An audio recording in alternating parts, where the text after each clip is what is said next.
Today, we're focusing on how to turn on the keyboard backlight on HP laptops. Whether you're working in dim lighting or just want to add a touch of flair to your setup, I've got you covered. Let's get those keys glowing. First things first, locate the keyboard backlight key. On most HP laptops, you'll find a dedicated key for the keyboard backlight, usually marked with an icon resembling a sun or a keyboard with light rays. This key is often located on the top row of function keys. For many HP laptops, this key is F3 or F4. It might be different on your model, so keep an eye out for any symbols related to light or brightness.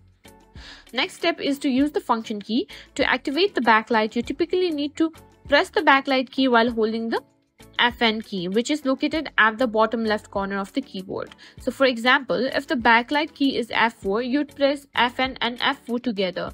This should toggle the backlight on or off. Many HP laptops offer different brightness levels for the keyboard backlight. If your model has this feature, you can press the backlight key multiple times to cycle through the available brightness settings. And there you have it. Turning on and adjusting the keyboard backlight on HP laptop is simple once you know where to look. If you found this tutorial helpful, don't forget to like, share and subscribe to our channel.